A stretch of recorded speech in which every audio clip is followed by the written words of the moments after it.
What if I told you you could take a single piece of paper, fold it in quarters, draw this shape on the page, and have an incredible tool for reflection and problem solving? It's true. I'm Brandy Agerbeck, and I just led a live 90-minute session called The Gifts of the Year. Folks joined me from all over the world, and we drew this shape on the page. Think of this piece of paper as a gift box, this particular shape as a gift bow. I invited folks to use this end of the ribbon of the bow as 2023, where they wanted to go in 2024, and I led them through a guided drawing exercise where we use these corners and these loops to reflect, to think through their year. Other folks chose to use this shape to solve a particular problem. Start with the problem, work towards a solution, or ask themselves a question and find the answer through the process in between.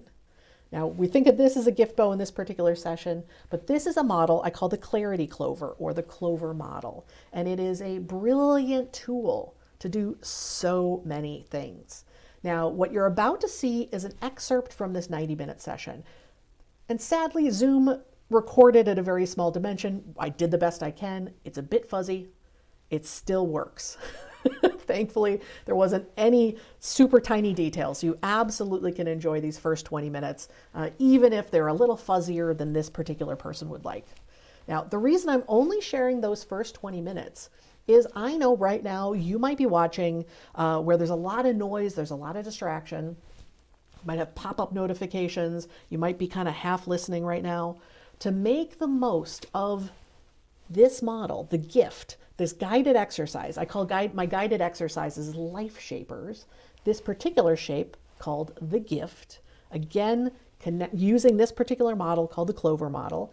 To make the most of this time, you do need time to focus and the quiet and the privacy to make this space between you and the piece of paper. So if you enjoy what you see in these first 20 minutes, you can go to the link below the video, sign up, and get access to the entire 90-minute session, even if it's a little fuzzy.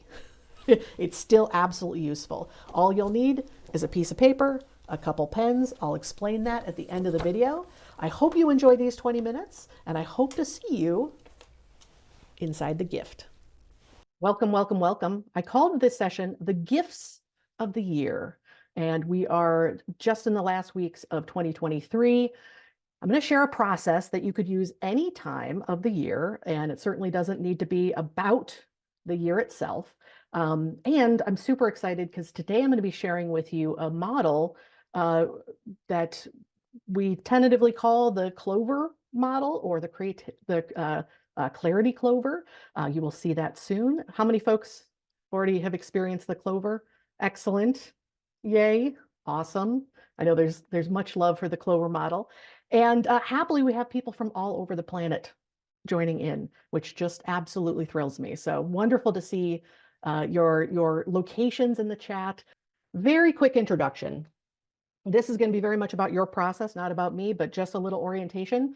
A lot of folks here already know me and my work. A lot of folks who've known me for a long time know me through this very weird job title called graphic facilitator, where I draw out people's meetings, strategy sessions, all sorts of good stuff. And more than happy to do that, but much more excited for the kind of thing I'm doing more often now, which is teaching people visual thinking. And they might be using that to be a better graphic facilitator. They could be using those skills to write their next brilliant book, figure out what's going on in their life, like all sorts of wonderful uses.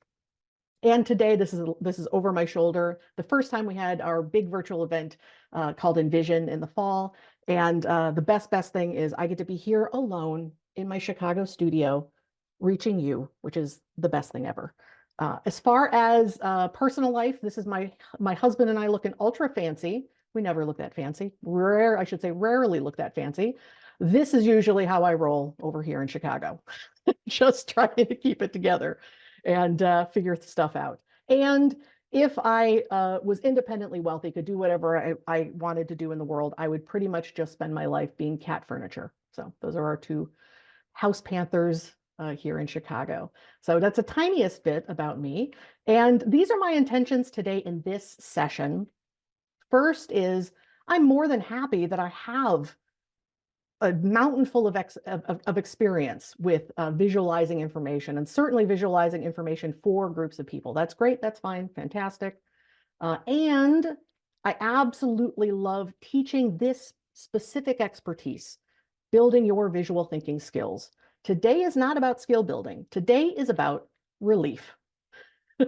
I'll be leading you through a specific model, specific shape to help bring relief to you. So that is my intention today. Of course, I would love for you to join me in a course or a workshop sometime in the future, but today is all about your relief in the moment and learning this tool so you can bring relief to yourself anytime you'd like.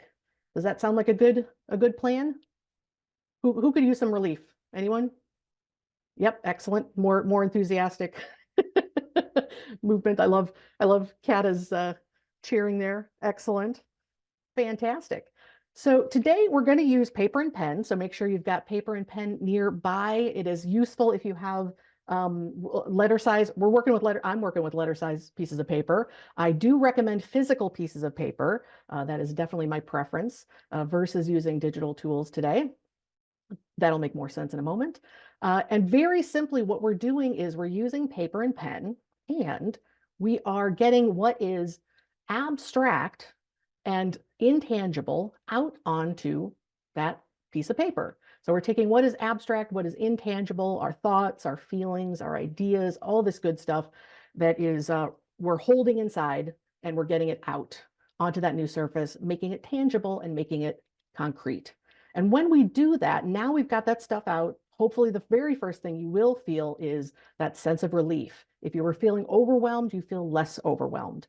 And the excuse me, feel less overwhelmed. Then once you start looking at what is on your piece of paper, hopefully what happens is you're getting that little shift in perspective. You're seeing things in a new way, and you're noticing things. You're making connections between ideas, noticing patterns, and that creates this beautiful cycle between what is intangible when you make it tangible. So that is the broadest idea of what we're doing today. And what is most important in this session is you show up for yourself. That's it. And today we're not even really showing up as a learner. Again, this is not like a skill building workshop. This is entirely space for you to show up for yourself. Fantastic. Now, I do want to talk about who we are as humans out in the world. And we're going to get some divisions out of the way, some labels and divisions out of the way. So what are you? Now, unfortunately, when I'm trying to get these skills out into the world, I face a lot of folks who say, I'm visual, or I'm not visual, I'm verbal, or kinesthetic, or hands-on, or all these things. You may identify more with certain strengths than other strengths. That is great. I love it when people understand what their strengths are. They know where their weaknesses are. Hopefully, we're working more with our strengths than fighting those weaknesses. But certainly there's a lot of like, I'm this or I'm this. That we're not about that here. Similarly, definitely thinking about Ken Robinson. Sir Ken Robinson did one of the most popular TED Talks ever about education. How many folks have heard this TED Talk? Where he talked about formal education tends to be treating humans like they are, students learn from the neck up and to the left in that case. So often we make this division between what is brain-based or what is heart-based, what is logical versus what is emotional. Often we say analytical or creative, right? Again, we're not about this here. That's not what we're about here. Certainly, there can also be very related to that idea of I'm left-brained or I'm right-brained, right? How many folks have heard all of these? Perhaps you've worn some of these labels and said, this is who I am, this is how I work. Nothing against that when we understand that we can be all these things. We can understand our strengths, but we're not limited to any of these labels. Can I get an amen in the chat?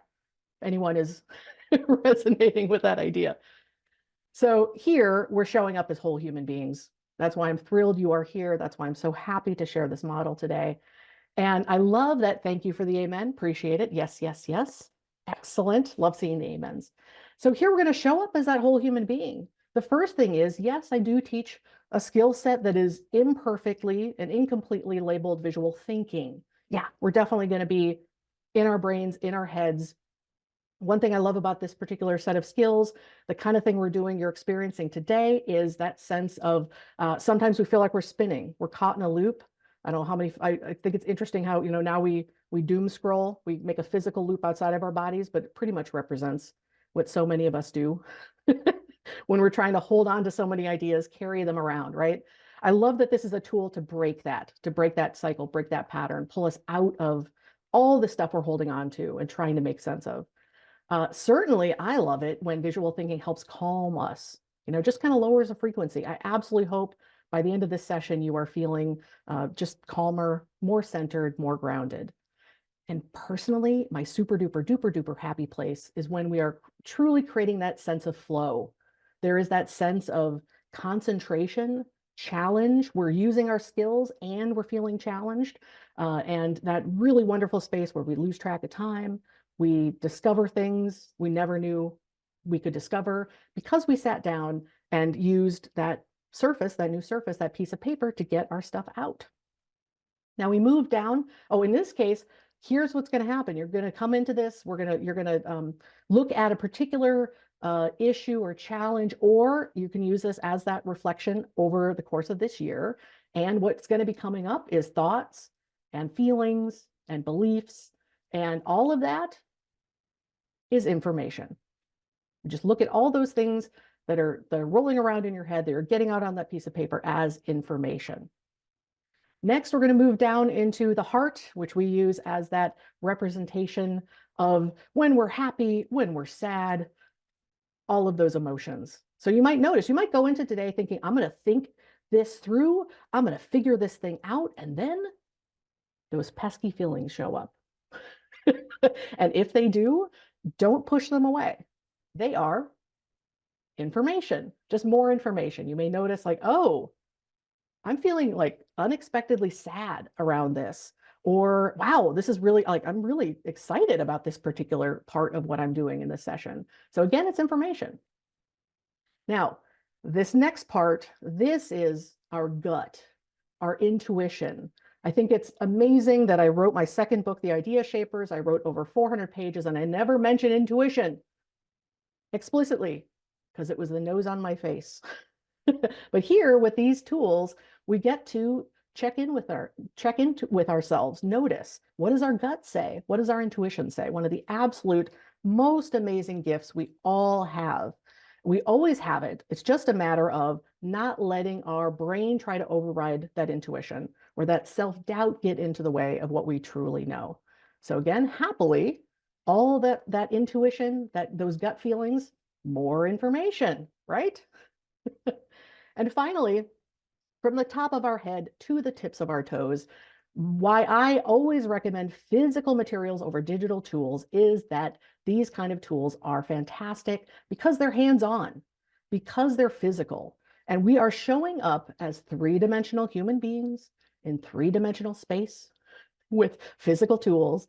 And part of this is you may notice during this session, you might feel pain or tension. So you might notice, oh, that neck pain is showing up again. Or, oh man, I feel like kind of locked into my body, right? Or you might feel more positive sensations we think of as more positive, like having those good butterflies, that good feeling of like, oh, I'm kind of nervous. I'm kind of feeling, excited about this. Or those sense of chills or tingles, right? All of these bodily sensations, what are they? What's the next slide going to say? Where are we going? What are all these physical sensations you're noticing in your body? Anyone can type in the chat? Thank you. It's information.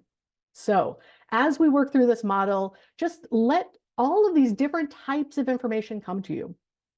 So often, I know my peeps, we are folks who are high achievers. We got lots of fantastic things going on. We like to make things happen.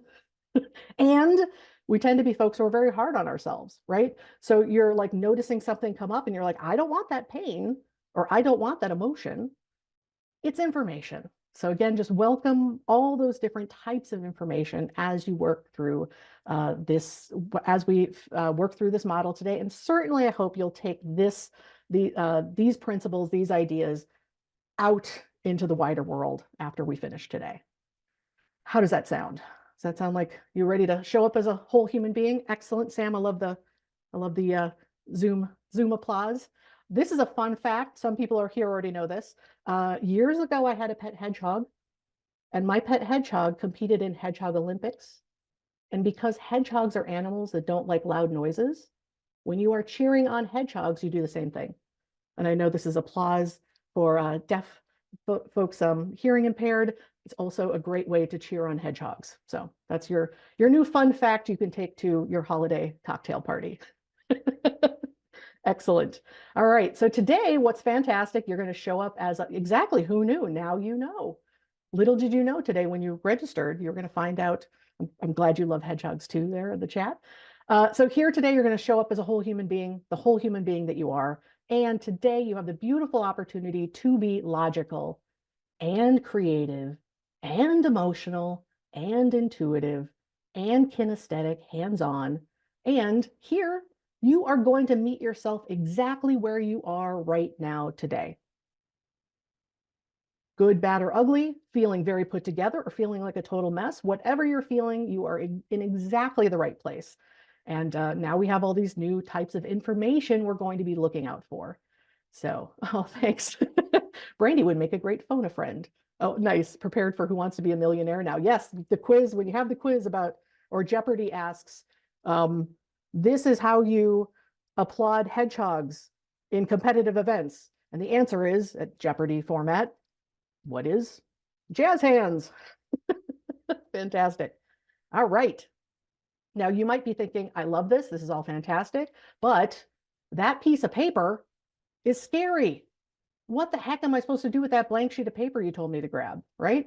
Anyone else feeling that? Like, oh, she's going to make me do something here, and I'm not sure I'm going to be able to do it. I'm not seeing many hands. Maybe it's because a lot of folks already are excellent. Thank you. Appreciate the hand. Awesome. The great thing here today is I'm going to give you a shape to put on that page that's going to help guide your reflection today. So yes, you are a brave and curious group. Absolutely. Excellent. Already been doodling. Fantastic. So today I'm going to share this particular shape, and it's going to guide our practice today. And it's a new tool. This tool I first created for a one-day deep dive workshop we had this June called Lines of Thought, very much specifically looking at how much amazing thinking, processing, organizing, wonderful things we can do with only lines and words. So that is the origin of this particular model. If anyone wants to share love of share love of the clover in the chat, it is welcome. I know lots of folks here today were part of that experience. And part of that experience was, at the end of the day, not only was this model, this day was the final in a set of 9 workshops, there was just this wonderful sense of completion. And I'm awfully sure that Andrea, who is currently in Romania, maybe you're not in Romania, I know you live in Romania, and you're wearing that great green, excellent, that's where you are today, I wouldn't want to assume. You're wearing that great green vest today. I think it was Andrea who said that the shape also reminded her of a gift bow. And we were tying a bow on this wonderful set of workshops. So I was so happy to bring this shape into today. So like I said, the best thing we're calling this right now is the Clarity Clover or the Clover model. I'm much happier creating models than naming them. But if you need a name for it, we can call it that for now. So I think, yeah, the next thing we're going to do is you're going to grab a piece of paper, grab a couple pieces. Primarily, you're going to make one drawing, but I know folks like to have, it's useful to have another piece of paper around. So grab a piece of paper, grab a pen, some kind of pen, hopefully that's a lighter color, because we're going to draw this bow, we're going to draw this clover on a piece of paper, and we're going to put stuff around it and on top of it. So the very basic thing here is we just want to be able to have a color that's light enough that if we have to squish in a lot of great words around these lines, we'll be able to see those words more clearly. Does that make sense? And if there are any questions, if I'm ever unclear, please ask in the chat.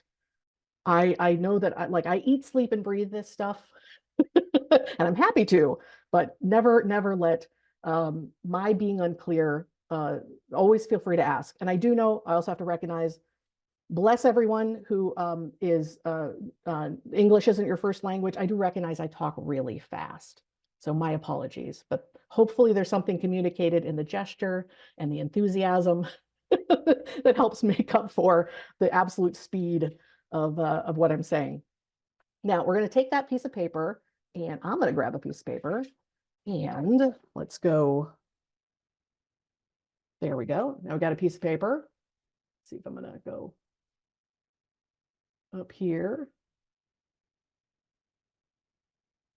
Now, we're going to grab this piece of paper, and the very first thing we're going to do is darn simple. We're just going to fold it into 4 pieces or 4 sections.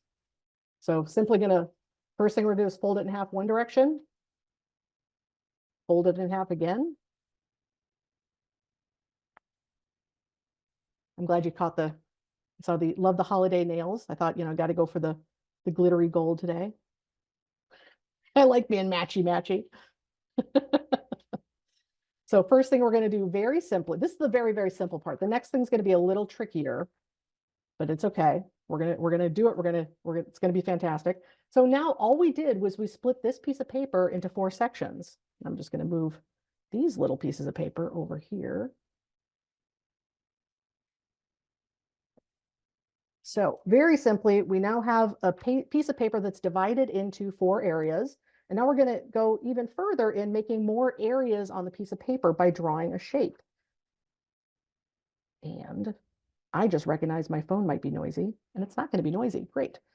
We don't need that distraction, right? So we're going to make this shape.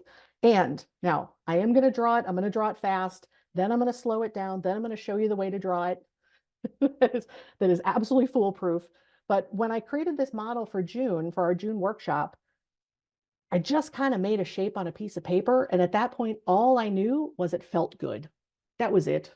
I was like, oh man, I don't know what to do with this. It just feels good. So what we're going to do is we're going to make a shape. We're going to start here towards the bottom of the page. We're going to make a loop. We're going to make another loop, a third loop, and a fourth loop. And then we're going to kind of go up the middle and end it with an arrow. So like I said, I'm not a huge fan of naming things, but honestly, I would absolutely love it if the name of this model was whoosh, whoosh, whoosh, whoosh. If you were telling somebody about the model, instead of saying the name, you went, it's the thing where Brandy goes like, whoosh, whoosh, whoosh, whoosh. Or better yet, you say, I want to show you something. You grab a piece of paper and you draw the thing. For me, that's what's more important than any imperfect name. So go ahead and practice it. If you're thinking, I'm not sure I want to put this on my final piece of paper, that is perfectly fine. But again, what we're going to do is start somewhere in the bottom, make this loop that goes up here. Then we're going to make a loop over here, a loop down here, a loop over here, and then move up. Now, the foolproof kind of way is basically if you're thinking, you're like the not picking up your pen feels nerve-wracking. All you need to do, make a stem at the bottom. Then you can just make a loop, a loop, a loop, a loop, and an arrow. So now, one thing you'll notice that I haven't said out loud yet is I've made this shape about this scale on the size of our piece of paper. And that is by design. So if it happens that you've made a clover that's much smaller or much larger, what you're going to need is this shape big enough that you can fit some words inside these loops. And more importantly, or you want more space for having space around those loops to write things down. If you enjoyed this portion, you will find a link below to sign up and get access to the full 90 minutes. To make the most of that access, you will need a few things. First, the time. Now, it is designed as a single reflection session, so give yourself that time between you and the piece of paper to use exactly what folks experience next. And As far as physical materials go, really, really simple. You just need a few sheets of A4 letter size paper, blank paper. You'll make one drawing, but it doesn't hurt to have a couple extra sheets. Next, you're going to want some kind of marker or pen where you can draw in this lighter, brighter color to make this shape in a lighter, brighter color. Next, grab whatever your favorite fine line tool is for writing stuff in a dark ink. Now, the reason this is light and bright is that as you're using this pen to capture all those thoughts and feelings and ideas and all that good stuff, if these lines overlap this shape, both are still going to be clear. Lastly, I will point out a couple things you can do if you have a second fine line pen in a second color. That's it. Do not make the physical materials any more complicated or fancy than that. The final thing you will need to succeed is that if you are working through this reflection session, and certainly if you are new to visual thinking, new to using paper and pen to get stuff out, you might find that when you get all this good stuff out onto a new surface that is tangible, that is visible, it might feel uncomfortable. You might feel vulnerable. I think it's much better than holding it all inside, but I do want to make sure that you are going through this session in some place where you feel comfortable and safe and have that sense of privacy. You definitely don't want to be in an environment where you're worried somebody's going to be walking around going, why are they doing that thing? What is that, right? And certainly, as you're working through stuff, if you're feeling uncomfortable, don't make yourself feel any more uncomfortable because you feel exposed, because you feel more vulnerable. So that is exactly what you need to make the most when you sign up with that link below and enjoy the entire process of the gifts of your year. Enjoy.